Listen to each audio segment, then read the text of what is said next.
lose to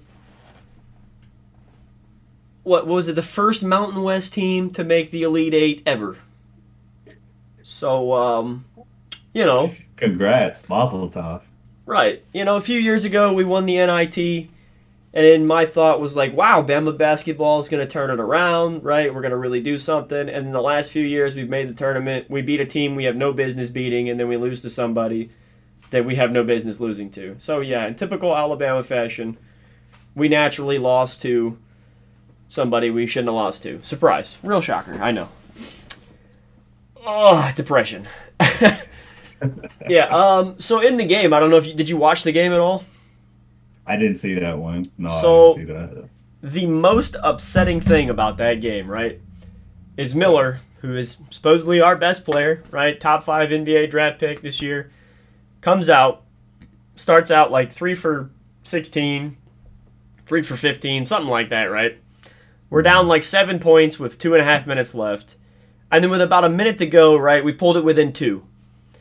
And then I don't know if, which everybody's going to, Mamba mentality or whatever the hell you want to call it, Oh right? yeah. But this dude's like, I'm the best player on the floor, right? The ball's going in my hands. I'm Who winning can this guard game, me? right? Newsflash. When you're 3 for 15 on the night, right, draw people to you and pass the fucking ball. Because No, obviously, you got you're not you making a got that shot, dog in him. right? You're just not shooting well. So pass the ball, right? That's one thing that I love about LeBron. If he's killing it at the end of the game, he'll take over, and people are like, oh, that's what the great players do.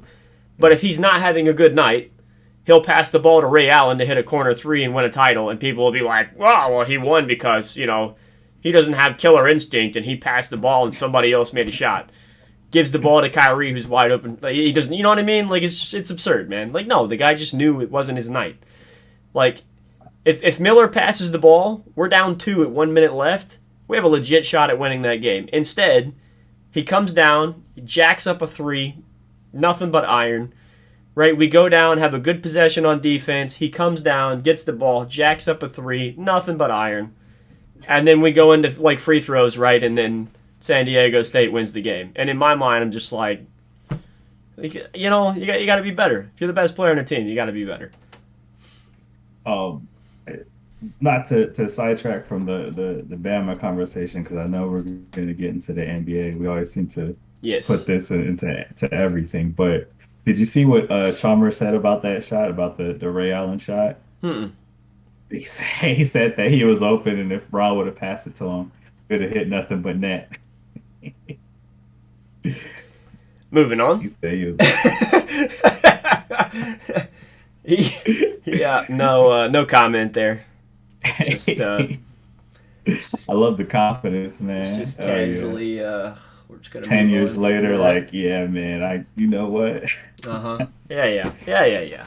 I would have hit the shot too. So, who do we got? That's the question then.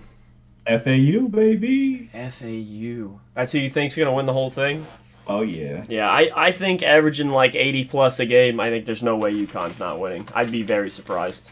I would actually be pretty surprised if they don't pull it out. I thought Yeah. Gonzaga was gonna win, and then they went out and embarrassed them. So at UConn's probably my pick. Yeah.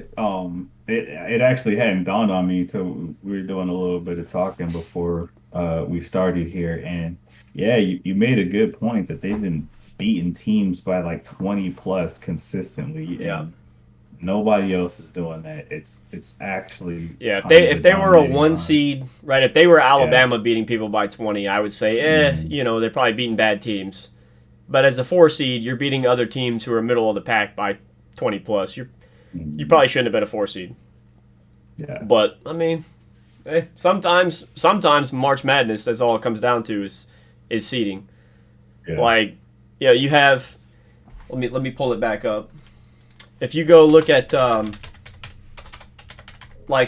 Purdue, right? And Purdue the last few years has been a 1 seed, and then they get bounced in the first round or two, right? But in Yeah. fairness to them, they are playing teams every year who make a pretty decent run. Like they may be a 16 seed or 15 seed or whatever, but or like if they lose in the second round to like a 10 seed, right? That 10 seed is consistently making Elite Eight, Final Four. Like they're not losing to bad teams. So sometimes like the bracket is really, all that really matters. Yeah, sometimes it's not in favor. These middle matchups can get crazy. A lot of times they say this 5 and 12. If you're looking to make your bracket, the 5 and 12 is usually where you go, that middle ground, Like because if that's you look usually where this these year, upsets come from. right? Purdue lost to that 16 seed, and that 16 seed is who FAU beat, and then FAU beat Tennessee and Kansas State. Yeah, So like, if Purdue won that first game, it's not like they would have had an easy run through, right? Like they had a tough bracket versus somebody like Alabama, right? Bama played Texas A&M State or something like that, and then they played Maryland, and then they played San Diego State, who's the first ever Mountain West team to make it into the elite. Like it's not like they had a very hard bracket, right? Like it's sometimes that's all that matters, man. Speaking of which, this game is coming down to the wire here. Hold on. We got a 2-point game with less than 40 seconds to go.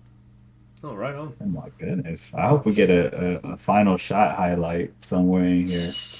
I live for those, man. Those are the best. Except when it's against my team because, All right, so let's move on to second topic. We're gonna go straight into NFL free agency. Last few weeks, you and I have been talking about it a lot. So obviously, we're gonna start off with typical NFL offseason story of the year. Aaron Rodgers, Mr. Darkness in the Hole, ayahuasca weed man himself. Like, guy hasn't eaten enough mushrooms to understand what he wants to do with his life yet, so hopefully he'll figure it out soon. The last thing I heard that I have read, right, is that the Jets are not willing to give up the 13th overall pick and I think like a second round pick for Aaron Rodgers. What do you think about that? Because a lot of people are like, that's just insane to me. They would not give that up.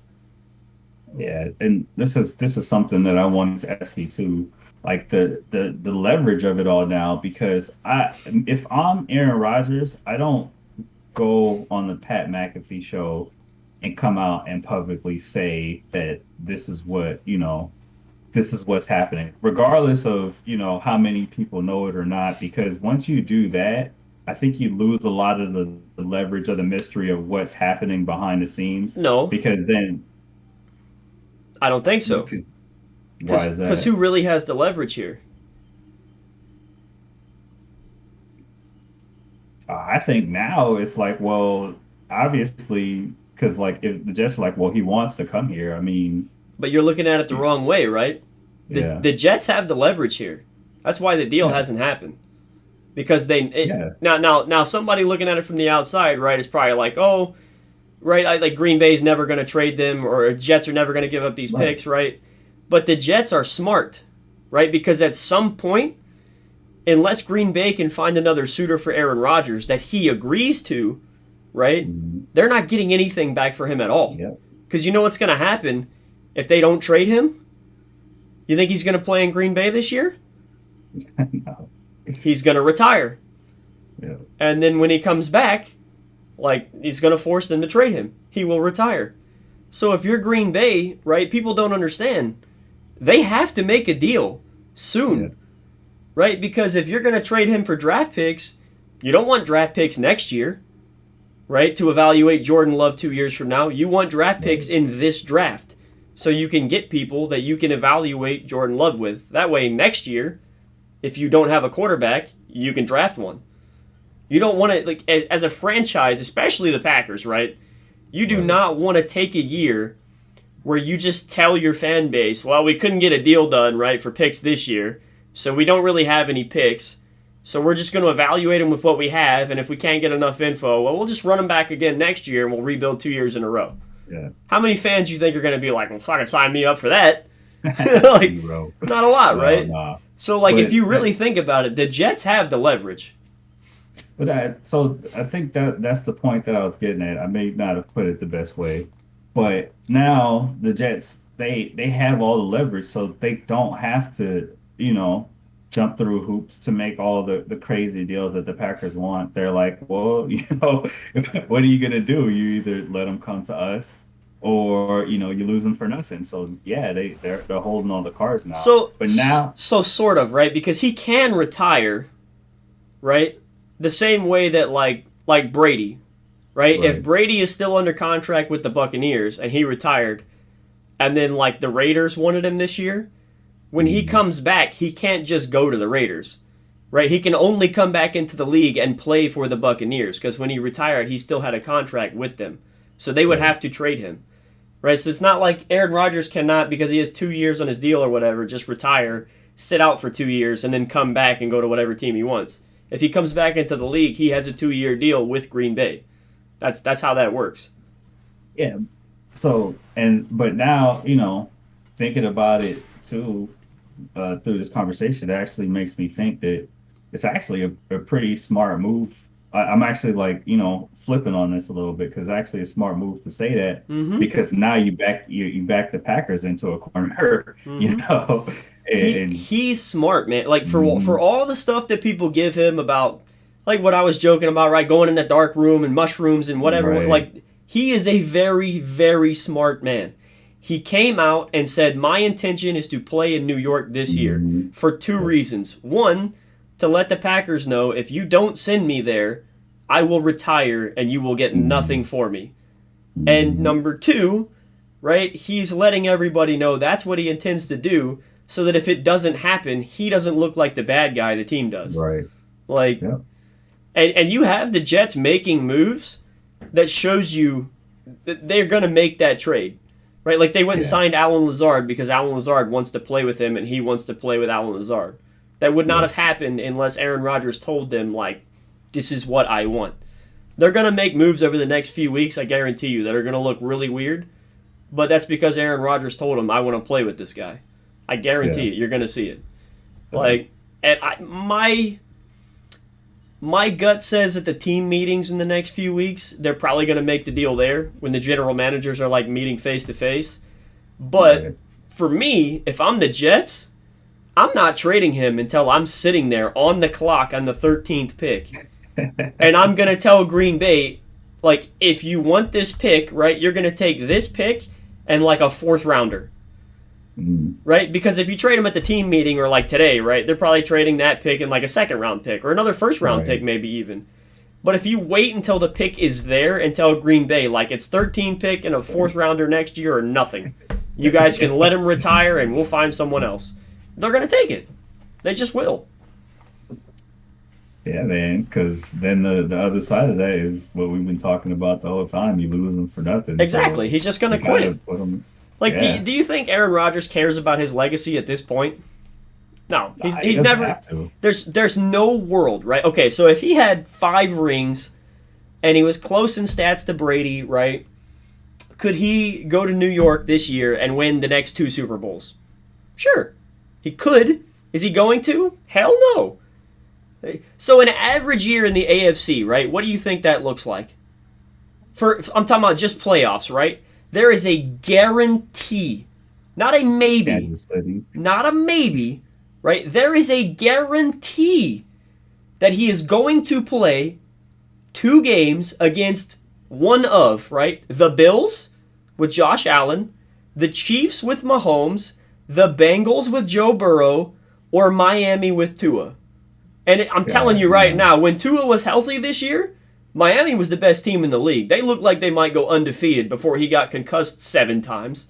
If they can keep that man on his feet, there's a shot they I'm saying, legitimately could man, beat anyone because they just outscore you. Like they drop 50 points and you can't. I mean, what are you gonna do, they right? had some Like, crazy comebacks too yeah, last man. year. Like they look like the best team in the league when he was healthy. And I'm telling you right now, if I'm Aaron Rodgers, like I don't want to do That's the that. same division too. I don't want to go to the AFC. I think it's stupid for him to want to go to the Jets. I think it's dumb as hell, in my opinion. Like Yeah, like the like how AFC LeBron East went from the particularly. East to the Yeah, Lakers. That made zero sense to me. Let me go from the East where every year I have to beat the Celtics and the Bucks to go out to the West where I have to beat 7 other teams mm, that are good. Like why? For what? Look at Kawhi, man. You think Kawhi regret? Sorry for bringing in basketball again, right? But do you We do you always think do it. Kawhi regrets going from the Raptors to the Clippers? I guarantee you he does. Because if he stayed with Toronto, why do you think they won the chip the only year he was there? They had to beat one It's, team. yeah, they needed to That's get it. that little bit to get them over the Like hump. they had to beat one team in the East and then beat whoever won the West. And the West went 7 games almost every series, so they had to beat a tired team from the West. Mm, Like he went to the yep. Clippers. Now you have to beat 3 of those teams and then the best team in the East. Instead of just the best team in the East and then someone who's tired. So now Like you're the entire team. exactly it's And stupid to me. it goes to show too, because that series, the excuse that everyone makes is that the Warriors were hurt, and rightfully Mhm. so. Like, KD went down, Clay went Yeah, down. they played a ton of games. Yeah, yeah. That's And what happens. that's what happens in the West, man. It's rough out there. So you But got oh, go ahead. no, I was just gonna, come back to this whole Aaron Rodgers thing, to say that the decision, yeah, I'm backtracking on it. I think actually now it's actually a pretty brilliant move to say that I want to play for the Jets and nowhere else, Mhm. because now all the chips are on your table, man. I like you said, I think a deal gets done sometime soon here. What that looks like is getting increasingly more interesting, but that I I that think last I that think last second pick thing is the farther it goes out, the worse deal the Packers will get. Because eventually yeah. it will just get to a point where Mhm. you have to take what they give you or he's just going to leave. Like, he's just not Yeah. going to play football anymore. Like Aaron Rodgers right now could quit football and go sign up for like some amateur golf tour, enjoy his Mhm. life, he'd be just fine and not give two shits about the Yeah. Packers. He wouldn't care. Why would he? Like, why would he? And like I said, if he was 5 or 6 rings in with the Packers, right, and he was close to stats with Brady, then you want to make sure a deal gets done, right? You want to Yeah. take less money, whatever you have to do to get to the Jets. If you legitimately think you can win 2 or 3 more rings, so that you can try to argue to be the GOAT, right? But he Yeah. could go to the Jets and win the next 2 rings, and he's never even going to be part of that conversation. He'll never come close to Brady. I'm sorry. There's no way. There's no way. Like, I mean, No, it'll be Brady, it'll be Montana, and then probably Rodgers is somewhere in like the top 10. But more than likely, in 20 years from now, it's not going to matter anyway, man, because it's going to be like Mahomes, then Brady, and then who cares? I Like, can't believe you left Trevor Lawrence off that list, all man. right, How man. dare All you? right, all right, all right. Listen. All right, so moving on to the next big free agency thing, right? Yeah. This this blew my mind. I just want 2 contracts, right, that I want to go over with you, right? So last The time we juicy did the ones. podcast, right, continuing off the first episode, we Mm. talked about Daniel Jones, right? And I told you I thought Hey. that the Jets should sign Danny Dimes because Aaron Rodgers thing is just a circus. It's ridiculous. Oh, also on the Aaron Rodgers thing. Sorry to backtrack, right? But here's my other thing. Do you really want to trade the 13th pick for Aaron Rodgers? Because every single person I've Mm. seen talking about it is like, this is Aaron Rodgers for at least 2 years, right? The 13th pick, if you could draft Aaron Rodgers, would you draft him? Well, if I Absolutely. could draft him as a rookie 15 years ago, hell yeah, of course. Yeah. But if I could draft him at 40, where if we don't win the Super Bowl the first year, let's say they lose in the AFC title game to the Chiefs, right? Mm. And he still has another deal, right? As the Jets, you're thinking, oh, I got him for 2 years. Man, this guy could go out into the woods and sleep there for 7 days and then come back and be like, nah, I'm done with football. I'm gonna go open up a cannery. Who knows, dude? You're But you're not guaranteed you're getting him. I don't care what's on his contract. He could have a 4-year deal. The only year you'd be guaranteed is this one. After that, who knows, man? The guy's insane. Like, but to your earlier point, now even more so, time is on the Jet side. yeah, They yeah. don't have to rush into anything. It's not Mm-hmm. like the playoffs are coming soon Right. or anything like that. And like you said, the longer they wait, the worse the deal gets. The Packers have to make a decision. And So and here's my yeah, you favorite just thing, sit right? around and wait, man. Here's Let them my sit on it. favorite thing. What What's that? happens if they don't get Aaron Rodgers? You think there's a backup plan? Oh yeah. Yeah, he has a name too. Oh, what was that? Lamar Jackson. Oh. People are Hey, like, well, if they don't take Aaron Rodgers, there's no quarterback on the market. The hell, there's not. You think if they went to Lamar and was like, hey, we'll give you 160 million guaranteed for 4 years, he wouldn't sign that immediately on a team that can win right now? Shit, yes he would. Yes he would. So especially with the way the Ravens are fumbling the bag right now. I don't So know we're what you we're got about there. to get into it, right? So I want to go over some contracts with you, right? I just want to see your reaction because I don't know if you've seen these contracts yet, but I did some research the last few days, right? So Daniel Jones Oh yeah. did get re-signed by the Giants, Oof. right? When I told you there's no way I would give him more than like a year and Oh make yeah. sure it's real. He got Give me the numbers. a 4 year, Oh yeah. $160 million Oh. contract Oh. with a $36 million signing bonus. Oh, Are you kidding me? There's oh my. there is no way. There's Oh no my way. goodness. $40 million a year, and they gave him $36 million for free, just up front to sign on. That's not part of the contract. I wouldn't even have given that to There's Eli when he there's was derping his way to there's 2 Super Bowls. there's no Like, way. No there's way. no way this man is worth 40 million a year. You There's- cannot convince me of that. all right, and then How is that possible?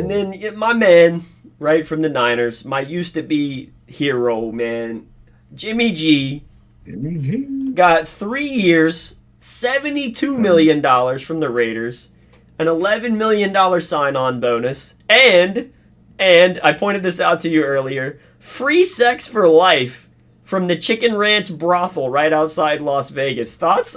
That's a pretty good deal. I mean, I think another team probably offered him more money, but he was just like, "Ooh, that Hey, that last part, I can't turn that down, I, man." honestly, right?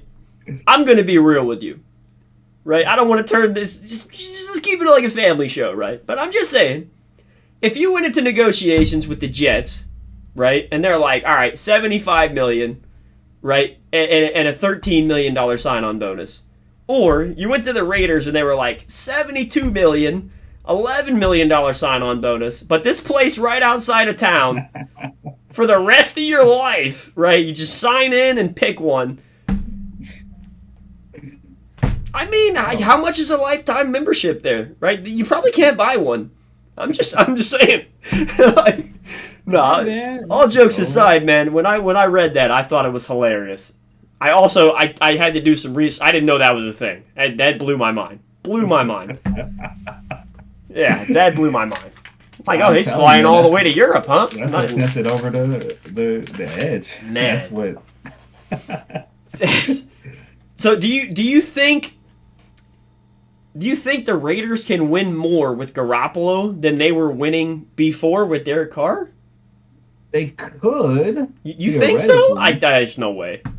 No but way. I don't see my man staying on the field long enough to make it happen. There's no way. And let me tell you why. What is that? Let me tell you why. All right. Let's look at the 49ers quarterback for the last 5 years. Name a bad one. A bad 49ers quarterback? Name one Who's been their name one that did bad. Single one. Oh, I see what you're getting at. No, you can't. I'm telling you, you can't. Right? They threw in a rookie who was the last pick in the draft, and the guy looked like a Pro Bowler. Why do you think that is? You think that's because Brock Purdy is just Tom Brady reincarnated? Yes. Like no, dude. It's a solid system.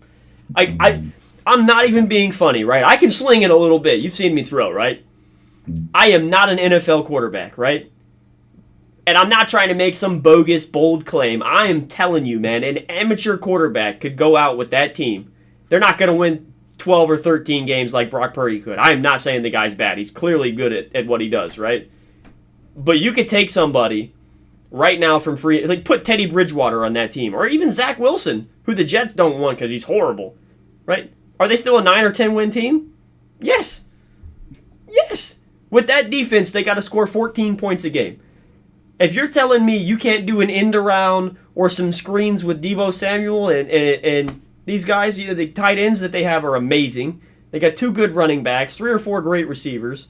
Like, if you're telling me you can't just run some nonsense or just flick it 2 yards to somebody, those receivers will do the work for you.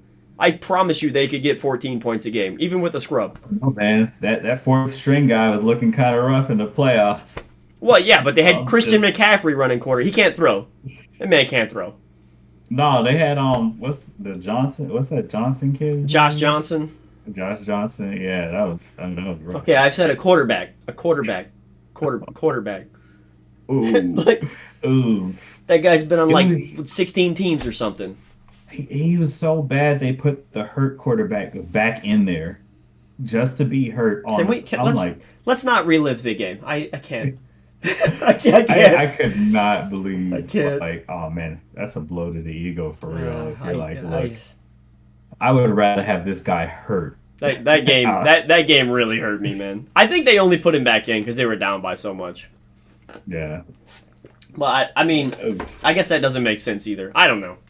Maybe they were just like, Josh, you suck. Go back to the practice squad. Oh man. I don't know. I couldn't believe it if you put the injured guy in, but So, let's go with I got a few of like the best available people left, right? So I want to get into that next. Not every position, right? But just a couple.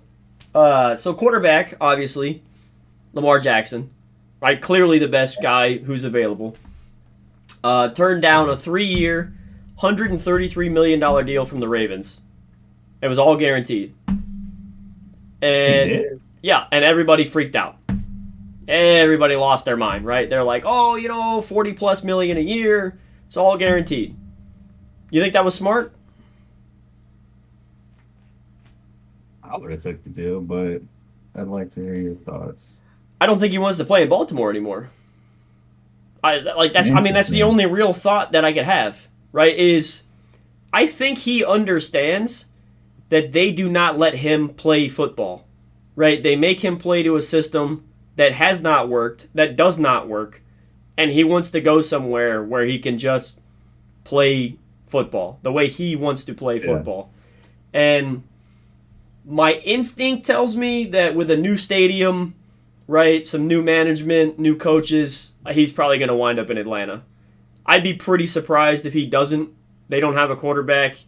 And, I mean, if you can get new fans in that stadium by showing them that you have Michael Vick 2.0, right, like literally the greatest moment in Falcons history was the years with Mike Vick, at least for the fan base, right? Like, I don't see how that would not fill the stadium and sell tickets. I think they might have made a Super Bowl after that. I don't. But people. Yeah, I don't, but I don't know if they want to remember that one. Yeah, no, it's not part of the. Never happened.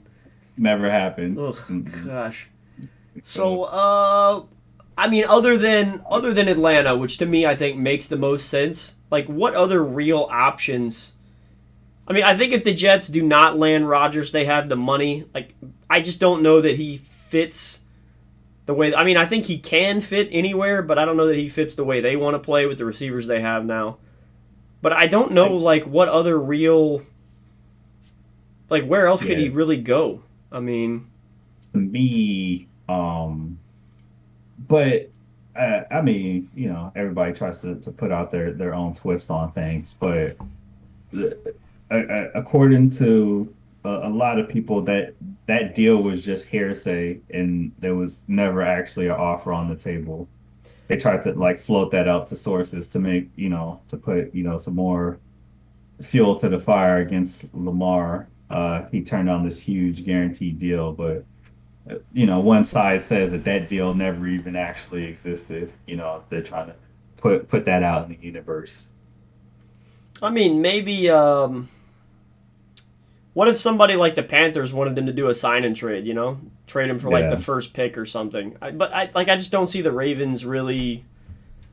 I just don't see him doing it because I'm pretty sure Baltimore wants him to play there. I don't know why I don't know why you wouldn't want him to play for your team. I mean, but it seems like he does not want to play there.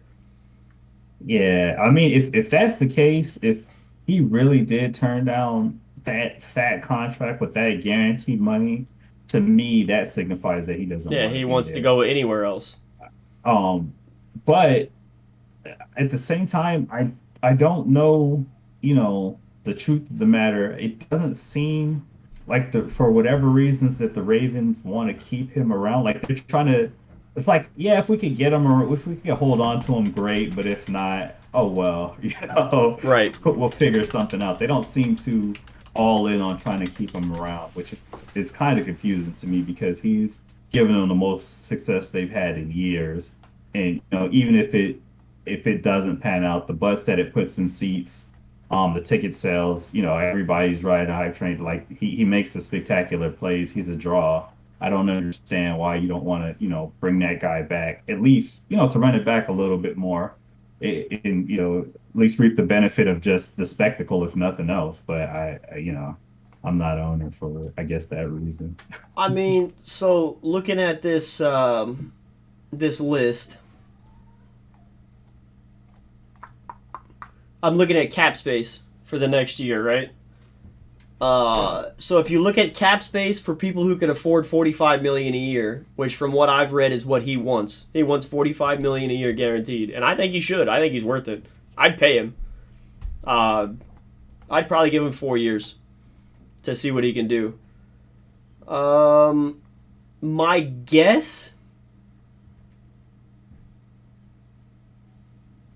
My guess would be the only teams realistically. So the Raiders just paid Jimmy G, so obviously that's a no. I don't think he really fits with the Patriots. I don't know why the Patriots would take him, but they could probably afford him if they move some pieces. The Falcons, obviously, there's no way he wants to go to the Texans after all the racism stuff that came out with Deshaun Watson. I can't imagine. I think there's probably a world where the Texans try to get him and pay him all the money he wants so that they can try to save face at the franchise, right? That's definitely possible. Texans have been horribly mismanaged And for then years. probably Washington. Washington's not a terrible fit. Um, yeah, I don't know, man. Like, I don't. If you remember years ago, right? We talked about it on the last podcast, kind of as a joke with the Papa John's thing with Shaq, right? But I don't know if you remember years Businessman. ago, right? Like, Papa John's had a person CEO or something said a whole bunch of racist stuff, Mhm. right? And then like a week later, they went out and got Shaq to come be their spokesperson to try and save face. Like, oh, it was just one guy. We're not a racist. Like maybe Houston, like maybe the Texans could try to do that, right? But Yeah. like, is he gonna agree to that? If I'm sure he's smart enough to understand that that's what would be happening. I don't think so. Yeah. So to Yeah. me, like the Texans don't make sense. The Commanders probably not going to spend a bunch of money on a quarterback. They're not winning that division anytime soon. Um, yeah, honestly, like to me, Atlanta is the only team that makes sense.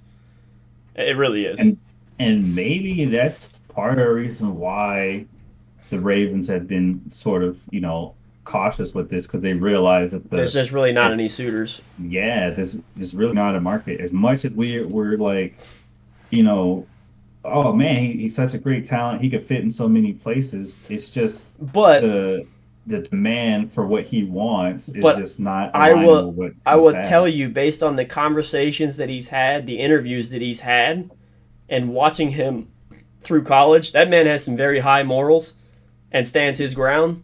I would not be surprised if he had a 30 or 40 million dollar whatever it is franchise tag this year and he does not play. Like he just sits out the entire season and goes wherever he wants to next year and they get nothing for him. I would not be Mhm. surprised at all if he just says I will not play this year. Wouldn't surprise me one bit and gives up that $30 million. Cuz I guarantee you in his mind, I guarantee you he's made enough money to sit out a year and not care. I Mhm. guarantee it. Which I mean, I know it sounds crazy, but it would not surprise me at all if he was just like, yeah, I'm just not going to play this year then. That'd be nuts. But imagine the amount of people that would rally behind Yeah, him. it's one of those things, man, where like a lot of people, I've seen that a lot in sports, man, where these athletes, they talk a lot about, oh yeah, I'll give up my money and I'm not going to play this year, but like Would you really if it comes down to it? I think there's a few people that probably would. And it's so tough to say, man. Like, yeah, I'm not gonna play. I'm just gonna be out there, but they throw 30 million on the table last year. You're Mm-hmm. like, what? And even in a lot of running backs cases, because a lot of running backs try to play that card, the sit out game.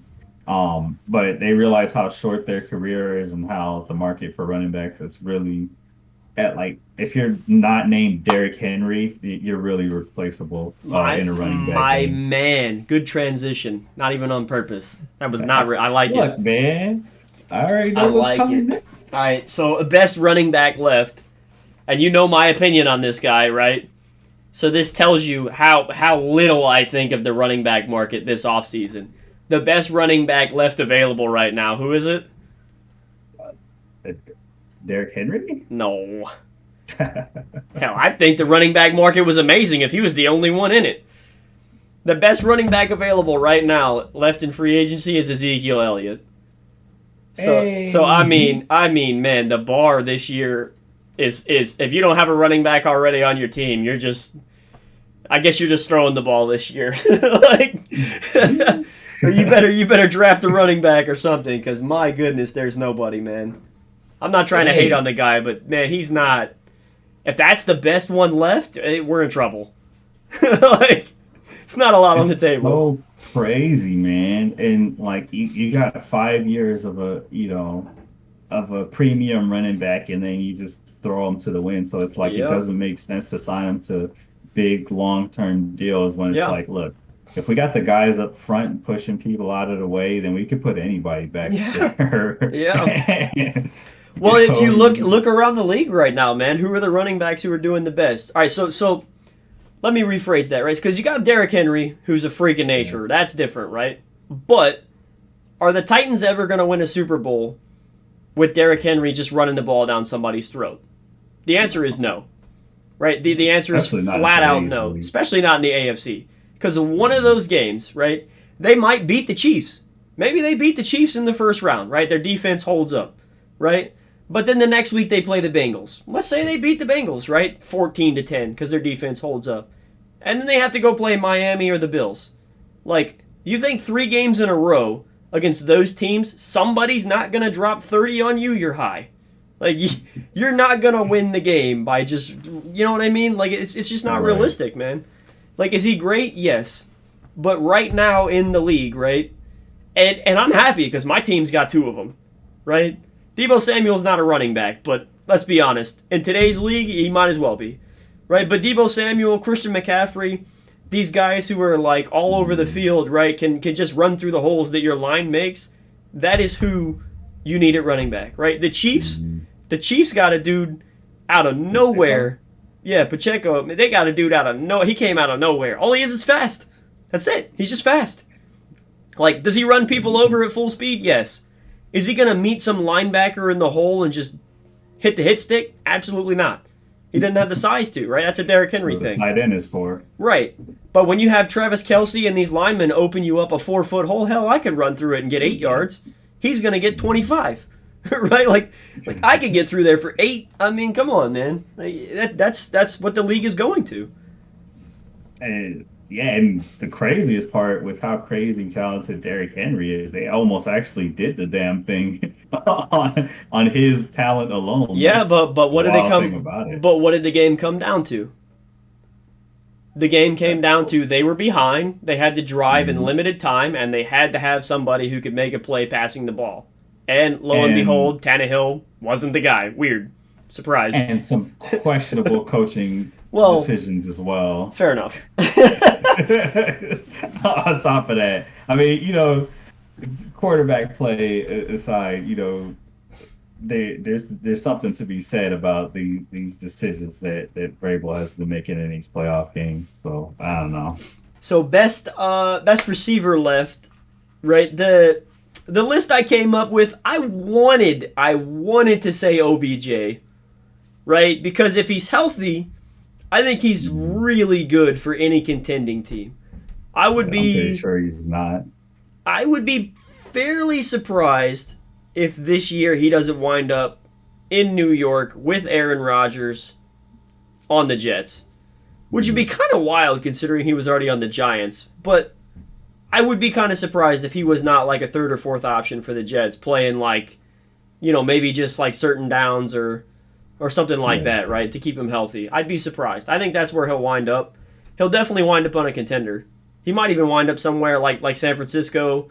He might wind up with the Chiefs, right? I wouldn't be surprised if he wound up in Kansas City or maybe with the Bills or one of those teams. Yeah. I think that injury is nagging him a lot more than. Well, he's back now. He can play now. Yeah, I mean, I would assume by the start of next season he should be 100%. I'd be surprised if he's not.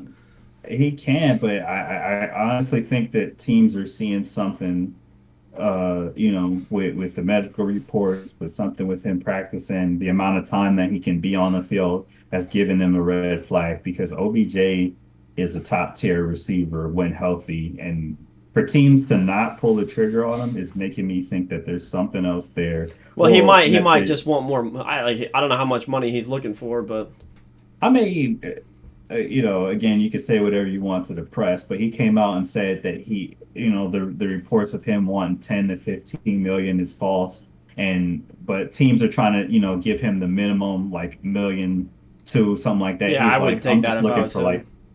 He's like, I'm just looking for 3 to 5, and people aren't pulling the trigger. I'm like, nobody's pulling the trigger on 3 to 5. That doesn't sound that crazy to me for OBJ.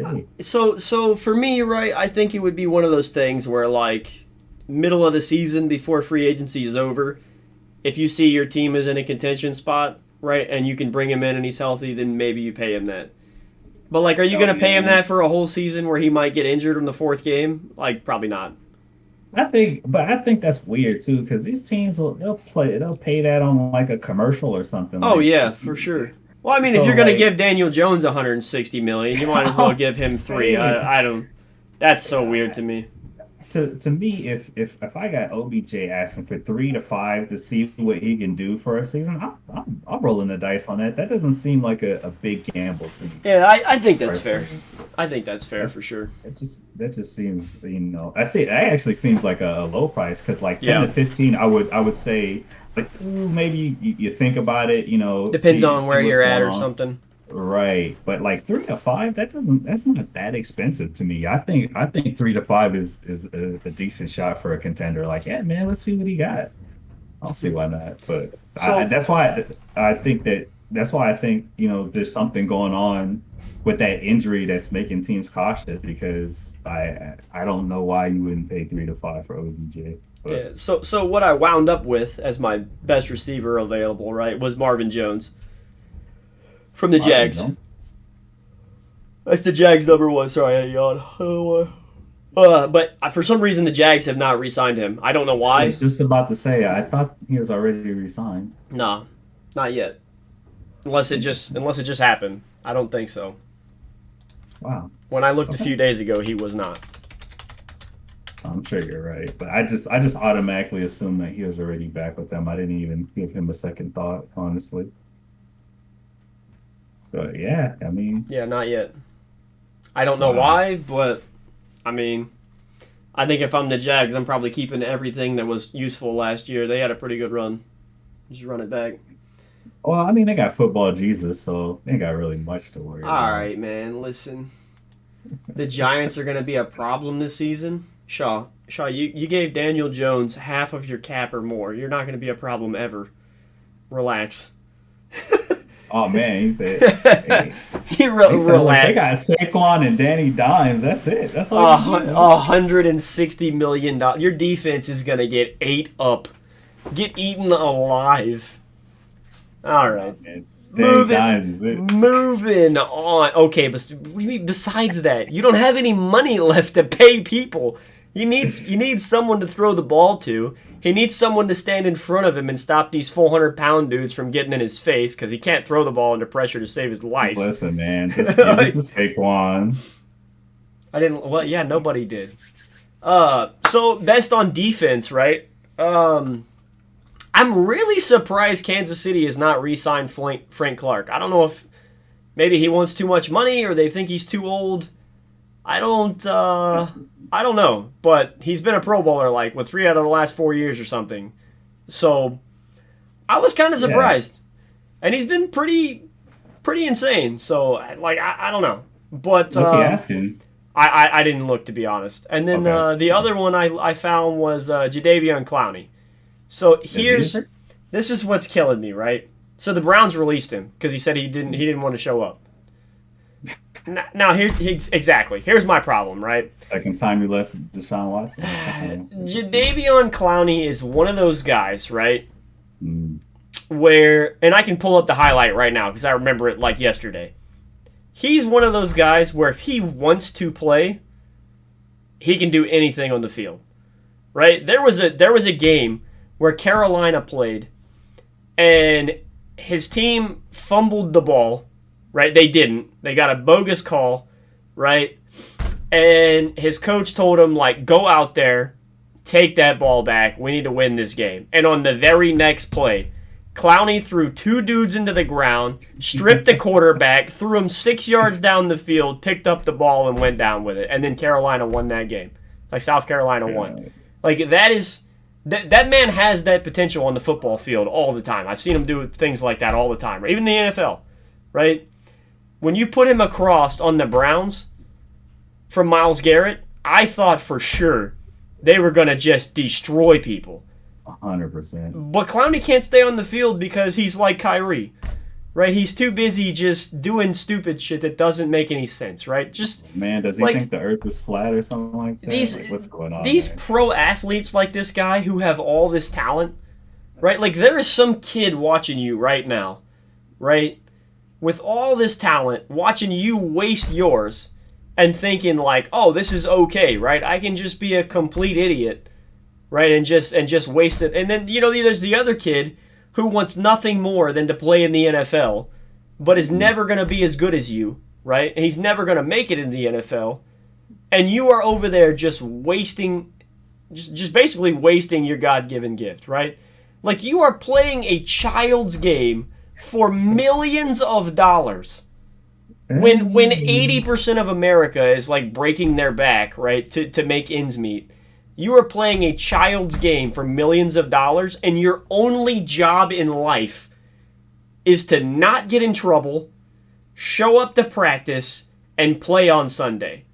And to me, if you can't do those 3 things, I think the NFL, the NBA, Major League Baseball, all of them, if you get a criminal record, if you get in trouble while you're in the league and you bring like bad PR to the league, they should remove you. The team should be able to eliminate your contract and remove you from the league. I'm being serious.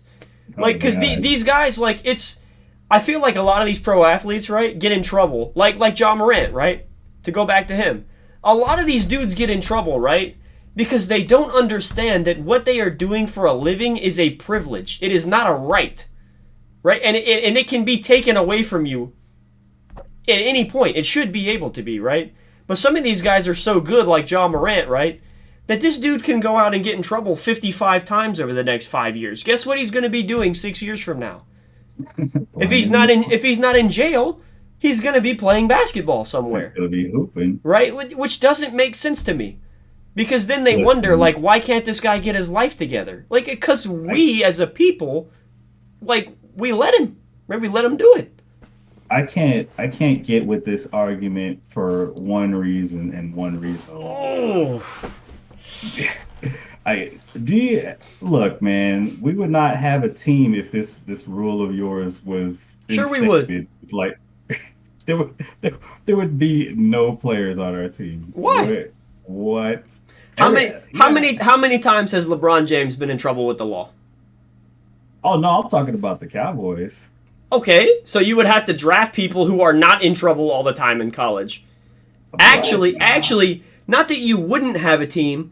Do those players exist? You might actually have your whole team on the field for one game a year. Wouldn't that be if you got to draft people who were not constantly in trouble or constantly complaining about not going to practice or getting fined or whatever? You probably would get the entire 22-man offense and defense, all 11 on both sides, to play a single game together. That would be something. I don't think those players exist. That's false. That's that's a false statement. I don't think those players are real. I don't believe you. That's because you're a Cowboys fan. You'd say the same thing if you were a Raiders fan. Yeah, 100%. Yeah, well, I mean, because the Cowboys, like, so let me tell you, all right, we're getting way off topic, but I'm going to go to this because you're a Cowboys fan, right? Let me tell you the Cowboys cycle with Jerry Jones. All right, here it is.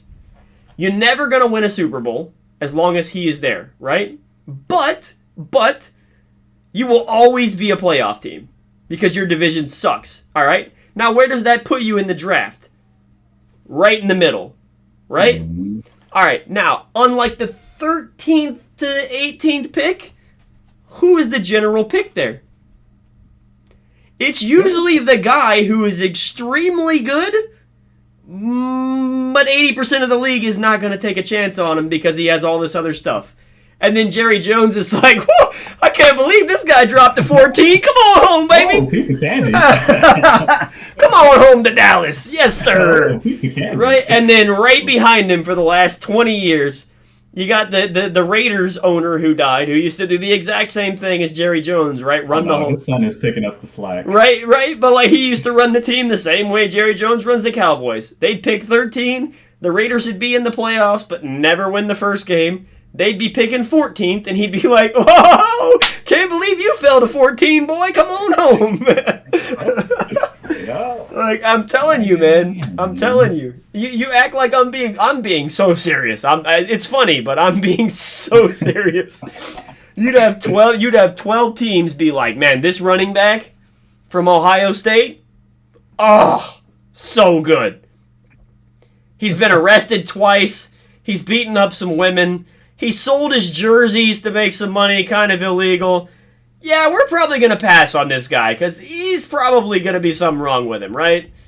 He falls down to the Cowboys. Woo, boy! Hey. Yes, sir! Cowboys. From the Ohio State? You guys passed on him? Oh, no way. No shot. We'll take him. Oh, man. I'm just saying, bro. I'm just saying. But, so here's my thing, right? I was going to get to. My bad. So Frank Clark and Jadeveon Clowney, right? Both available. Mm-hmm. Get this. I looked it up yesterday. There are 11 teams in the league. 11 teams, right? Mm-hmm. That do not have a real edge presence. Like when I look at their roster, it's just a personal opinion, right? I went through, I picked 11 teams that I looked at both ends, both defensive ends on their depth chart, right? Mm-hmm. And I was like, wow, you do not have an edge rusher. You have dudes in the position, but you don't have an edge rusher, right? Guess who those 11 teams are? The 11 teams with the least amount of sacks. Surprise.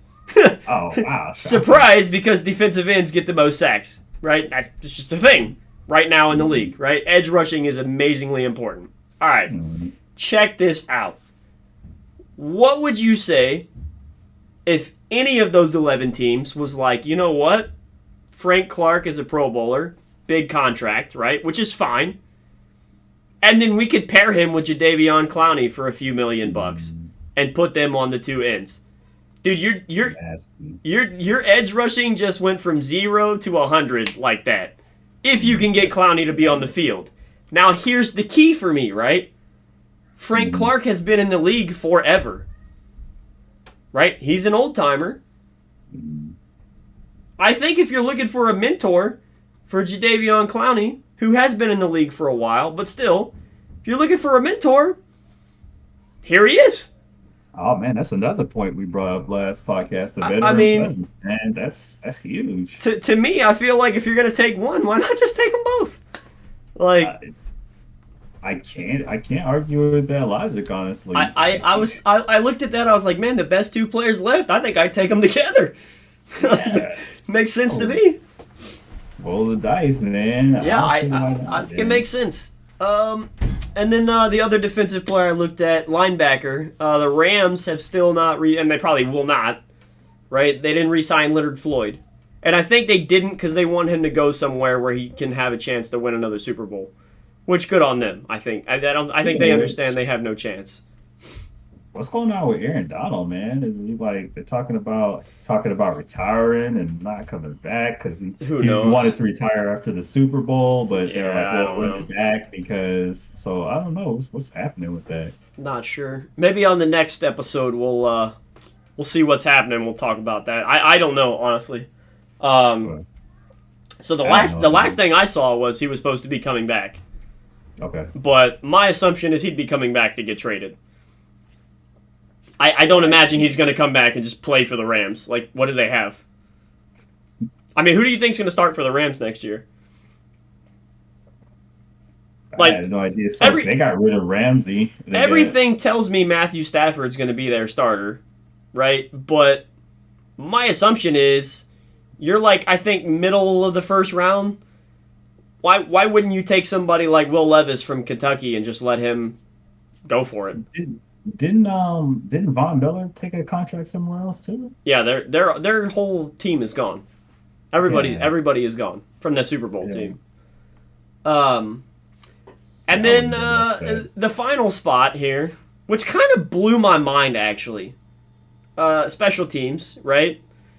Best kicker available, best special teams player available in my mind is Robbie Gold. For Robbie whatever good as gold. for whatever reason, I don't know why, right? The 49ers did not re-sign him, and it looks like they're not going to, right? And last year, he was 27 of 32 in the season and 8 of 8 in the postseason. So I don't know who you're going to get that's better, or if maybe he's been mentoring some young kicker there, and they're like, this guy's probably going to be fine. I don't know. I can't imagine he asked for too much money. I truly, when I saw that, I was kind of like, why? Why wouldn't you just keep him? Like, It's it's weird too, and this is not a hot take by any means. I'm not the first person to notice this, but it just seems like kicking in general is just not as good as it used to be. Like these guys are, right? Most of these guys are not good. they're not like I would not trust a That's what I'm saying. half So of when you them have somebody making who doesn't really miss, like, why would you yeah. just let him walk away? I was I really don't understand. confused. But the last thing I read about him was, I guess he went on some kind of talk show or Twitter or something and posted out that he wants to go back to Chicago and play for the Bears. I guess and Hey, retire over there. Which, I mean that's where he made his name at. yeah, So I mean, good on him. But I still don't really understand why. I really don't understand why the 49ers are not re-signing him. I'm not sure who we have that's going to be better or if they're going to draft somebody. But I feel like if you kicked 40 field goals last year and you missed 5, I'm not sure who had a better percentage than that in the league, but I can guarantee you there's not many. Like right. it's Yeah, pretty few. 100%. So yeah, I don't really I don't know. I don't get that one. Yeah, kicking too is one of those At a premium low. right now. Yeah, Yeah. exactly. Yeah, you got you got to get yourself. It can make or break you. Like people always make fun of kickers, and that's your whole job is to just kick a ball. But like how incredibly important that is down the stretch, and Yeah. especially in the postseason when Right. it comes down to literally that one possession, 2 to 3 points. Man, kicking is huge. Yeah. It's monumental. So Ask I my don't know. ask my boys over here at Alabama how important kicking is. We'd have 3 more national titles. We That's just Ohio State. if How we important just kicking is, man. if we just somehow some way, I'm not frustrated. If somehow in our number 1 recruiting class 7 out of 10 years in a row, we could just find a damn kicker. What is that? I we're about to Why go do you way think off. it is? We're about to go way off. I have no, dude. Since Nick Saban got there, right? Me and my stepdad have talked about this all the time, right? I used to sit there and just just berate myself over this. I don't know why, but we would talk sports and I'd be like, dude, how can you have the number 1 recruiting class every year, right? And you're telling me every single time we get a kicker, it's like the 18th best kicker in the country. So you're telling me if my sales pitch is Nick Saban, right? Literally, I feel like all you'd have to do is walk into the living room and say, hey, if you come kick here for 4 years, you're probably going to win 2 national titles. You're telling me the first 17 people he told that to were like, nah, I already got another plan. Or you guys aren't good enough? Like, what? Nah, you guys are suffering from success. They're like, you guys scored too many touchdowns. All I'm doing is PATs. I'm not gonna get to show off my leg. Man, like I'm not gonna get to show the leg off, man. All I'm kicking is PATs. That has blown my mind for years. Like that one game we played against LSU, where we missed 5 field goals and lost. Oh, we missed 5 out of 6. I'm like, bro, we can't get a kicker that can kick 33%. Like, you know what I mean? From inside 40, we can't find a kicker that can kick 33%. At Alabama, come on, man. Like, this is a joke. It's weird, man. It is. The kicking talent pool is also like, I don't know, like kids these days are just like people just don't want to do it, I guess. Yeah. It's like nobody's trying to be that I feel, dude, like there are years since Nick Saban got there. Like, I know they do it in the movies, right? It's probably not realistic. But there are legitimately years since Saban got there where I feel like he could have walked over to the soccer field, like right there at the university, and been like, hey, I need somebody who can kick a damn ball. Like, just pick any one of these dudes, or hell, probably half the female team, right? And be like, one of you guys surely can make it from 30 yards, because right now we just don't have anybody. Like, and I'm trying to win a championship, damn it. Like, I don't know, man. Not that I'm some type of field goal kicking expert, but it just seems like, you know, it's who can boot the ball the farthest and not who's the most accurate with it. So it's like this man could boot it the length of the football field. But will it go anywhere near the goal post? That's TBD, man. But he can kick it far, though. So I don't know. That's just the way it seems that they look for kickers. It's fair. Outsider's perspective, because I know zero about kicking, like, at all. I just know that when it doinks off the upright, I'm like, oh gosh. All right. So anything else you wanna go with football before we swap over to your favorite thing? Nah, man. I think football's pretty well covered.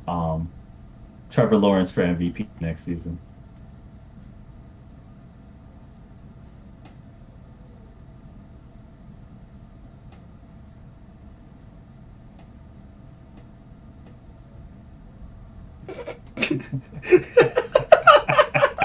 Is that it? Nah, that's it, man. He's gonna be the MVP next season. Football Jesus. You heard it here first, folks. Yeah, we're just gonna agree to disagree on that. Go ahead and Moving put your on. sports book bets. You know, take that into consideration. You know what I'm saying? Moving on. You heard it here first, folks. All right. Place your bets now. So next up, let's pull up the NBA standings. Gonna just like go over this a little quickly, right? There's only 7 games left, about 2 weeks in the season. So today the episode was mostly gonna be NFL free agency. For those watching, if you're gonna tune in 2 weeks when we do the next one, right? That episode's probably gonna be into the NBA season, playoff matchups, who we think, what we think, right? That's where we're gonna go into. So really quickly, right? We'll go over the standings. In the Eastern Conference. I honestly would say the seeding in the top 3 teams is pretty much up for grabs. I feel like all 3 of those teams, the Sixers, the Celtics, and the Bucks, half the time they look like a dominant team, and the other half the time I don't know. It looks like they could lose to the Pistons 4 out of 6 nights. So yeah. I don't know, man. The NBA this year has been so weird. Every single team looks just off on certain nights. I don't know what it is. The Cavaliers more than likely going to make the playoffs. The Knicks are probably going to be in. I think the Nets will drop. I think the Heat will probably take the 6th spot. So that would leave the play-in tournament probably. I highly doubt the Nets will drop all the way out of that. I honestly think 1 through 10 is probably set. I don't think the Wizards or the Pacers are going to make a run and get into the playoffs. I'd be surprised. In 7 games, I don't think so. Teams that sort of came out hot and I don't think so. I think the Eastern Conference, it's pretty much set. I think the Heat and the Nets will flip-flop. So that'll leave what, the Nets against the Bulls in the play-in, and then the Hawks versus the Raptors. I think that's probably the most realistic scenario. So I don't know that the Bulls, make it out of the play-in, but there's something to be said that DeRozan has come back. He was hurt for a little while there. I'm really surprised they didn't like trade him before the deadline and just tank this year. I really don't understand why they didn't. Yeah, they've been banged up too. So I mean, they Man, the Lakers probably would have gave them the farm for that dude. oh, absolutely, I don't really understand. 100%. I don't understand why they did not take. Yeah, I don't know. That kind of. I think we actually talked about that on the first episode. I'm really surprised they did not trade DeMar DeRozan, because like now, right? You're probably going to make the play-in tournament, so you're not going to be a lottery team, right? It's like the Cowboys thing we talked about earlier, right? In these leagues, right, the pro leagues, the way the drafts work, you don't want to be, right, like a middle tier team where every year you're just making the playoffs, but you're winning nothing. And then because you made the playoffs, right, you don't get a top tier draft pick. You're always in the middle somewhere. Like you're picking like after the great players are gone, you're getting a pretty good player, which next year, right, is probably going to put you into the playoffs. And then you lose again because you don't have great players, you have pretty good players. And you're going to be stuck in that cycle forever. So in my mind, right, in the NBA, some of these teams, like the Pistons, they have the talent to win games right now. It's pretty obvious that they are choosing to tank to get more great players, right? And then I guarantee you in like 2 years, you're going to see them make a run, which is smart. Yeah, they're building a young core. Yeah, it's smart to do it like that. The Sixers did it for a while. They were telling everybody, right? Trust the process. Like, I mean, seriously though. Best thing to ever happen to basketball. But seriously though, that's what the process was, right? Like, we are going to lose on purpose until we get 5 dudes on the court who can play together, and then we're going to tell them to win. And if they didn't, right, they would have got a bunch of middle tier dudes, and they would not be a top 4 team right now in the league. Problem is they went ahead and drafted Markelle Fultz, number 1. Let's not talk about it. Oof. Just trust the process. Trust the process. So, going to the Western Conference, would be amazed that the Nuggets are not the 1 seed. Pretty surprised if the Grizzlies don't make the 2 seed. I thought personally the Suns would take the 3 seed, but Kevin Durant being hurt is probably gonna kill that. They'll probably finish in 4. I think they finish ahead of the Clippers. And little bias, right? Because it's your favorite team, but I did say this before we came online, right? I think the 5 seed will be the Lakers. I think they'll pass up the Clippers and the Warriors, and not just because they're playing well right now. I think they have the easiest schedule left, and they're playing well right now. And I think they're going to finish in the 5th seed. And then there's a small outside shot that LeBron could maybe possibly come back within the next few games. I'm not playing him. I wouldn't, but unless you have like 3 games left, right? And you're tied or like 1 game back from getting the 6th seed, right, to get out of the play-in tournament. But if they play the way they are right now, even without him, I think they'll finish in the 5 seed. If you can finish in 5th or 6th without having him play, I am not letting him play until the playoffs. There's no way. I'm sorry. Like, there's no way. Like, you do not care. If you're the Lakers, right, even if you have to play in the play-in tournament, you do not care about where you finish at the end of the season, right? The only thing you care about is where you finish at the beginning of May. That's it. Like, are you sitting on a beach or are you playing for a title? That's all that should matter. So for me, right, if he's not now if Thursday night he's 100% and says I'm good, 100%, I can play, and he moving well, running, and he can play 40 minutes, then fine, right? Let him play. But if he comes out and he's like, hey, I want to play, right? I don't want to be in the play-in tournament. I'm like 80%. I'd be like, LeBronda, shut your ass up and go sit down. Right? I'm sorry. Shut up. Like the crybaby, whatever they call him, right? I'd just be like, just shut up and go sit down. You're not playing. I'm sorry. I need you when it matters. I don't need you right now. Yeah. The way you put that was my thoughts on this, like exactly to a T. If if you have something to play for right there at the end, then you try to put him in there to sort of get the team over the hump. But like right now, like honestly, I want them to do well, obviously, but if it's not, for that, top seeding spot, I would not put LeBron out there. I was ready to shut him down, But a couple weeks ago. so the other thing with that too, though, right, is and this is maybe different because he's LeBron, right? But I don't think so. I wouldn't think so, personally. Mm, Is if your team, let's say you guys are tied, right, with the Warriors or the Clippers for the fifth and sixth seed, right? And if you lose your last game, you go into the play-in tournament. I don't know that you play LeBron at that point, right? Because that probably means that you just went like 5-2 in these last 7 games, or let's say 4-2, right, in the last 6, and then that 7th game is to not be in the play-in tournament. Are you putting him in that 7th game where like maybe your team has got some chemistry going, right, with who's been on the floor? You throw him in the first 2 quarters, he's trying to work his way back into the lineup and screws everything up, and you lose that game, right? That's not the game that you want to lose trying to get him back in. So either you get him in the lineup with like 3 games to go, or you don't play him until the first game of that the first series. At least in my mind. I don't think you put him in the last game when all this everything's on the table.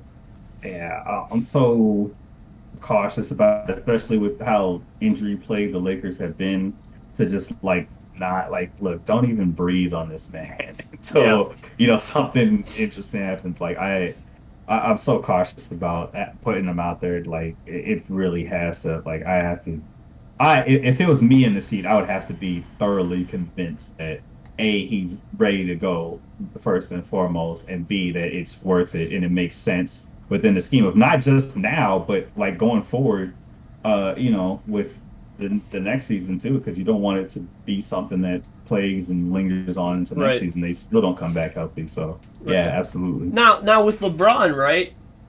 His son is a senior, right? I believe so. So they probably now from what I've heard, he's trying to get that rule changed. You know, Chris Paul is the president of the NFLPA still, right? So there's a good chance that rule changes this summer and lets his son into the league. Now, God, I hope it does. Do I think that'll happen? No. And you as a Lakers fan, do not hope that happens. You do not. You think the Lakers are going to draft his son? Well, if he says so. They're not drafting his son. They're not drafting his son. Bronny is not good enough to waste a first-round pick on. And the Lakers don't have hardly any picks left. I was about to say, they don't even have a first-round pick. If we could get him in like the second. Like maybe if you got him in like the 3rd round, maybe. Yeah. But you do not want that to happen, man. And I'm telling you why, right? I was going to say, because you guys don't have a first-round pick, and I don't know that they'd take him if they do, right? But, hear me out. If you're the Jazz, right, and you got a top 5 pick, are you taking Bronny? Oh yeah, you bring LeBron in. Like where do you think LeBron James is going to go next year when his contract's up? If his son was able to get into the league, where do you think he's going to go? You think he'd go to Utah, a small market, or Minnesota to play with the Timberwolves? If they drafted his son, think he'd leave LA and go play there? You're damn right he would. Yeah, he'd be like, well, that sucks that you went to Minnesota, but I guess I'm going to be living in Minnesota for a year. Like, yeah, I mean, like he's going to go play where his son's playing. So even if his son never touches the floor, like you may waste a top 4 draft pick, right? But it's like the Aaron Rodgers thing, right? We talked about earlier. Would you draft Aaron Rodgers at 40 if you knew for sure you could get him for the next 2 or 3 years? Would you draft Aaron Rodgers at 40 years old, coming off 3 out of the last 4 years winning MVP at number 13? Hell yeah, you would. Of course you would. But you don't know for sure you're going to get him for 3 years because he's a psycho, right? Like, but if you knew for sure, right, with the number 4 pick in the NBA draft, that you were going to get LeBron for 2 years, right, the way he's been playing, hell yeah. Hell yeah. Even if his son, and there's a chance, right? That he's going to mentor his son while he's in the league, and his son's going to wind up being a top 20 player in the league while he's in. You know? Not like all time. I'm talking about like currently in the league. There's a good chance his son is going to be insanely good. Like, I don't care what people's opinion is of his son. Right? I hate to break it to you guys. The kid's been playing nothing but basketball for his entire life, right? The kid's been in the weight room, the kid's been training, and he has some talent, right? But he is young. He will grow. When LeBron came into the league, all he could do was dunk. Right? He was a big body, was really fast, and he could dunk the hell out of the ball. Couldn't shoot to save his life. Nope. Right? 5 years into the league, the man plays defense, the man has a jump shot, the man's got handles. Like, his son is going to do the same thing. Because his father is going to force him to do the same thing. Like, I hate to break it to you guys, but that's how it is, right? And to me, like, I personally think, even if his son becomes a terrible player, right, over time, if you still got LeBron for 2 years, that was worth the draft pick on its own. But the fact that his son, on top of that, could give you a 15 or 20-year career that might be insane, there's no way I'm not taking him. There's no way, man. Like, Kobe in high school was not the greatest player who ever played basketball. Right? He was raw talent that looked really good. And then he showed up to LA the first few years. He was still raw talent that looked really good. Right? And then he went into the gym every day, over and over and over, and he became Kobe Bryant. Right? Like, people look at Bronny in high school and they're like, well, he's not even the best player in high school right now. Okay, who cares? Like, but you know, outside of the reasons that you mentioned, because I hadn't considered that 4D chess strat of drafting his son. But for me, outside of that, I think that rule is and always has been pretty dumb. I think it's like stupid. It's the stupidest thing. You force these kids to go to a year of college because for whatever reason, like, look, man, if the team wants to take a chance, if they're good enough, let them play, man. I feel the same way about this whole NCAA thing, the virtue signaling of, like, okay, I get it, like, you don't want the most richest schools to recruit the best players because they have the most money, they'll, give them whatever. But, like, in the context of them making money off their own brand, like they can't make money because of their own likeness, but you can sell their jersey. Like, so here's my thing with that, right? Yeah. Should a college be able to sell your jersey and give you dividends? Yes. Should you be able to market your brand, right? Like let's say I did LC40, right, or TB12 like Tom Brady in high school, right? I started a brand and in college got paid off my brand, right? From like TikTok or whatever, right? Fine. But do I think that Ohio State should be able to go out to these players and be like, our booster people are willing to give you $7 million to come here and play? No, I think that's absurd. I think that is ridiculous. And that is what's happening. There are legitimately recruits who are already signed up at schools, and then somebody like USC went out and was like, we'll give you $14 million in a sponsorship to blah, blah, blah shoe store, right, for the next 3 years if you come play for us. I think that's absurd. It's not good for college sports at all. Because then, like, why even have college sports, right? Because these kids are not going to go there to, like, some of them do, don't get me wrong. Some of them do, right? But 90% of the great athletes, and I'm in key positions, basketball players, quarterback, running back, receiver, tight end, they're not going to go there 4 years. They're not going to get a degree. They're going to go there as like a minor league for their professional sport. Which, in that case, why would you even bother? Like to me, that's not fair that you would waste a scholarship on somebody like LeBron's son, right? You are giving him a scholarship for a kid who should be able to use that to go get a degree because that is what college should be for, right? There is a reason why the NCAA calls them student athletes, right? They don't call them athletic students.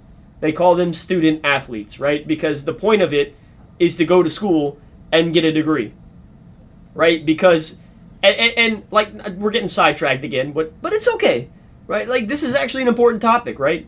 there are a massive, massive, massive number of guys, right? Like the video that went viral a few months ago of Delonte West. Did you see that? No, I don't think I saw that. You know what he's doing now? No idea. He's begging for money, man. He's He's homeless. Yeah. He's dirty. He's begging for money. Some lady pulled up with her son. He's like, "Oh yeah, man, I'm Delonte West. I was a 99 overall. I was on LeBron James' team in Cleveland." Dude, Yeah. if he went to a minor league team like the G League, right, instead of a college, and then went pro, and then became homeless, fine. I got it. Right? That's the choice that he made. But if they told these people that you cannot go pro through the college route unless you honor your scholarship for all 4 years, I think you should have to. I think if you get a scholarship, you should have to go to school and get a degree. Because that dude, if he had a degree, would have got out the NBA, or if you get injured or whatever, right? And it'd have been like, oh, well, I have this technical degree, right now I can go make a living. It's not the end of the world. Most of these guys, right, when they're done with their sport, they have nothing to do. You see them bagging groceries at Walmart or working at Home Depot, which to me is like, it's absurd, man. It's like you had a $7 million contract, you overpaid, you had to sell all your stuff, and now you're working for $12 an hour. Like, Yeah, but that, then that goes back to, not them not having that flexibility or that option to, enter the league if they're good enough. Right, but if you're in that 0.1% of people, right, who is good enough to enter, then you don't need a scholarship, right? You're taking that scholarship away from somebody because college, especially basketball, right, is forcing you to take that scholarship away from somebody, which I think is absurd. It's stupid. Like, if you think Bryce Young had to go play at Alabama before he went into the NFL? No. Right? Like, there's no reason for it, right? Like, he's going to go there. C.J. Stroud, right? One of these guys, like, that's probably going to be the number 1 and 2 picks this year. You think 1 year in college got them to a point where they're going to be an NFL quarterback? No. Bro, Bryce Young was undefeated in high school and won like 3 state championships. Like, he could have very easily went to like the Canadian Football League or just got drafted by a team later in the draft, right? Like, and especially the NBA needs to just let people come out of high school and do like the NFL did, right after the Jamarcus Russell thing.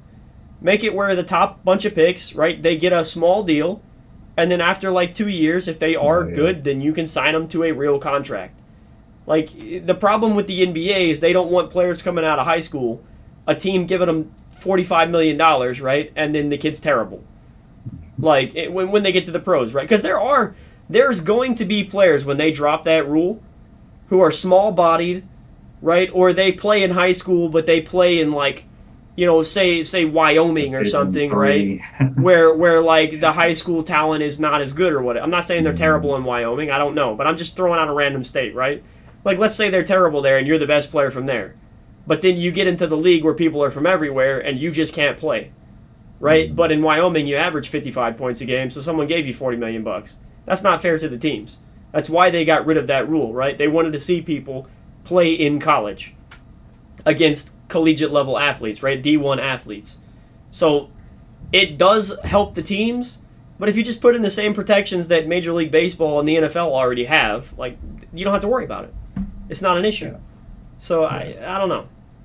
Yeah, I think that rule is dumb as hell. I've hated it since it was instated. I never saw the benefit of it. So for me, right, I don't hate that rule because of what it does to the players, right? I hate that rule because of what it does to college basketball. Because 100%. you had history, right? You had schools, like historic schools, every year competing, and those were the basketball schools, the basketball conferences, right? And now you have teams like Florida Atlantic, right? I don't know who's on that team, but some of these teams that come from a 9 seed or a 10 seed, right? They might only be in the Final Four because they got some dude who should have went to the NBA, right? I don't know that that's the case this year. That's not what I'm saying. I haven't followed college basketball enough, I'm going to be honest. But I'm just saying, right? Like, you could tell, like, the year that Kentucky won the chip, and then the year after where they nearly won the chip, right? They didn't win the chip because John Calipari is the best coach in basketball. They didn't win the chip because they had, the greatest program over the last 10 years recruiting or something, right? They won the chip because they had 4 dudes on the same team who were going to do a one-and-done year and go into the NBA. They had 4 of them. They got 1 year where they recruited 4 guys who played a single year. And then the next season, they had 3 or 4 guys who played 1 year, went into the league. And then the next year, their recruiting sucked, and lo and behold, they were like a 7 seed. That's not good for basketball, right? Like, then it has nothing to do with like who you're recruiting long term. It's literally just and for recruiting, it's terrible for the player pool, right? Because if you're not one of the top 5% of guys who they know are going into the league, you're going to be one of the last people that I'm trying to recruit to a big program. I'm sorry, like, because you know what I mean. Like, I have to give you a 4-year thing that I have to commit to you on. I have to give you a 4-year scholarship, right? Versus this guy, I can give a 1-year scholarship, and then next year I can replace him on the empty scholarship slot with another 1-year dude. If I take up one of those slots with you for 4 years, knowing you're probably going to play 10 games, I can't use that slot for a player who's, you know what I mean, might be available. Yeah. So, yeah, I think it's terrible for college sports. Yeah, I never liked it, man. And then you got these guys. Oh, also too, I mean, good for them. They'll come in, they'll boost their draft stock, but they'll come in, they'll have one good year, and the whole nation will be raving about them. They come in, get drafted top 5, and they're just complete garbage on the court, and it's just like. It's like with that 1 year, it's like it's not going to tell you enough that you need to know about a player anyway. Like this 1 extra year is not going to be the make or break for who they are as a player. There's a lot of other things that factor into that. So yeah, I think it should be done away. It should have been done away with. It should have never been implemented, in my opinion. I don't understand really why it was put in, to be honest. I don't know. But you have certain players, like you say it enhances their draft stock, right, when they come in for a year. But I can tell you the opposite. You have certain players who would not have been a top draft pick if they came in for 1 year that are top 10 players in the league for when they've been in. Like Steph Curry. If he went to Davidson that first year, shoot the lights out, right? But they weren't in March Madness. They weren't on nationally televised games, right? But by his 3rd year, everybody knew who he was, right? And he was the same player all 3 years, right? But he was at a smaller school. So, like, honestly, going back to the old rules where if you want to go to college, you have to play through, a lot of these players would be better off. Would they lose some money? Sure. But now with the NIL thing, not really, right? Like, you're probably going to make, some of these guys are going to make more money. Like, what's his, Caleb, was it USC? The quarterback. Caleb, whatever his name is, right? This dude's probably going to make more money in college than he'll ever make in the pros. Like, unless he just has an outstanding pro career. Caleb Williams. Yeah, like, this dude is about to make some fat... He could play through college... get a degree in like engineering at USC and then just be like, I don't want to get hurt. I'm not playing in the NFL. I've already made $100 million. Like, what do I need the league for? Right? Like, I'm just going to go design buildings now and never have to worry about anything. He's going to make a ton of money, especially being out there in California. His NIL deal was insane. I don't remember what the numbers were, but I know it was nuts. Like, that brought him out from Oklahoma. That's which is what I was talking about earlier. Like, he was going to play at Oklahoma, and then his coach left, and then they were like, "Hey, NIL got out, right? Like, you could do this now. Here's a ton of money." He was like, "I guess I'm gonna." There's a lot of zeros on that check. Like, yeah, I don't know, man. There's some zeros, some M's in there. Yeah, there's a lot of zeros on that. I'm gonna go over there. All right. So let's finish up, man. So I still gotta get with you, man, on this wrestling thing. We still gotta. I got to get you on track with doing the reading every week. We'll get there. We'll get there. It's my bad. That's on me, not you. Yeah, I can't read. What are you talking about? So, do you have Peacock? I don't. Okay, so I'll get with you on that too. But you gotta start watching the pay-per-views, right? So when we do these, we can talk about it. You gotta at least watch the pay-per-views, and then you can read. Like, it's what I do, right? I read every Tuesday morning. I read what happened Monday night, and then on Saturdays I read what happened Friday night. I just read through it, right? Or you can go on YouTube and watch like the top 10 highlights kind of thing, right? But you gotta watch the pay-per-views. So WrestleMania though, right, is next weekend. Which hey, I thought that was like in the summer, no? Nah, it's always April. Always like first week of April. So I'm super excited, right? Because actually, this show should be pretty legitimate. It'll be Triple H's first like major pay-per-view. Like, well, first WrestleMania for sure. What? And they're bringing back quite a few people. And they're getting rid of like That doesn't even sound right. hopefully like he's running the company now.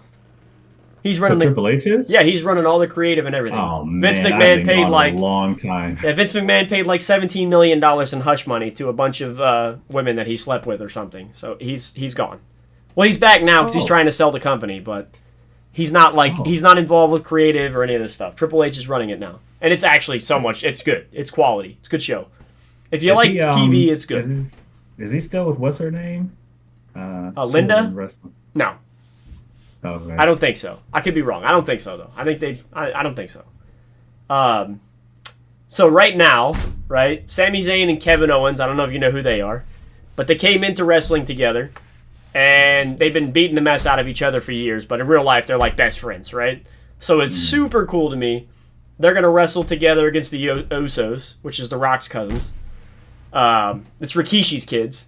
You remember him, right? The big fat dude who used to stick his butt in people. Yeah, so his kids are the tag team champions. They're going to wrestle Sami Zayn and Kevin Owens, these two Canadian dudes. Super cool guys. There's like a 4-way tag team match that it's kind of just like filler to get these guys on the show. Gunther is going to fight Drew McIntyre and Sheamus. That is probably going to be like one of the neatest things I think I will ever be on TV. So all three of those dudes are three gigantic European dudes that just like beat the hell out of each other. Like it should be pretty quality, and not like typical WWE, right? Like where they, fake punch. Like these three dudes they're gonna beat each other. They're gonna beat each other up. The last time Gunther fought Sheamus, I want to say was a few months ago, and he chopped him so many times. And the dude's like Irish, right? So his skin is like pasty white, like this, like inside my elbow white, right? Like super pasty white. And his entire chest, dude, was like purple, just welted from where this dude was just slapping the crap out. Should be neat. It should be pretty neat. All three of them are like, it's going to be like a bar fight. I think it'd be great. Edge is coming back. Remember Edge? Right? Yep. So he's been back for about a year with his like repaired neck from surgery. And they're going to do a Hell in a Cell match, which hasn't been on TV in a hot minute. Seth Rollins is going to fight Logan Paul. How old is Seth Rollins? He's pretty old now, right? He's getting up there, yeah. But he's going to fight Logan Paul, like Logan Paul from Impulsive, right? The Logan Paul from YouTube. Which, by the way, I'm telling you, man, you got to watch. Some of these dudes who have been coming into WWE are insane. Like Logan Paul, a lot of people don't like him, right? Which automatically in WWE is a great thing, right? You have a reaction no matter what, right? But this dude, legitimately, like he can go, man. He can go. This dude is jumping all over the place, like, and he's been training with Shawn Michaels. Like, hey, dude, he's if he decided like this is what he wanted to do full time, they'd pay him a lot of money. He's really good. John Cena's coming back because this thing's going to be in Hollywood, so he's coming back to fight one of the younger guys, Austin Theory. That should be okay. How will they see him? All right. Brock Lesnar's supposed to be there against Omos, which is like some big giant Nigerian dude. There was supposed to be Bray Wyatt and Bobby Lashley, but I think Bray Wyatt got like sick or hurt or something, so they couldn't do like the Didn't build up.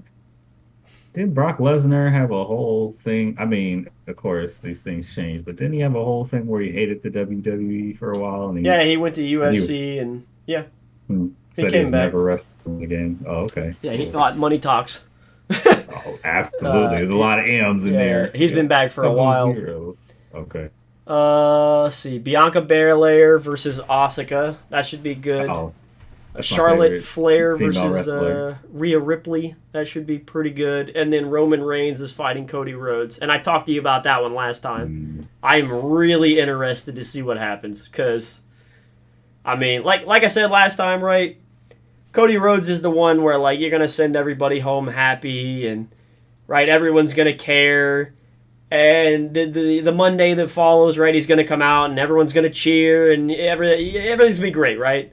And then a month Yeah, you later, gotta flip that on its head. right? And then a month later, nobody's gonna care, right? They're Right. gonna be like, "Oh, that's cool, right? He came back from AEW and he won the Royal Rumble and he came and won the title as dad, and whatever, right?" And then a month from now, once you hit a climax, right?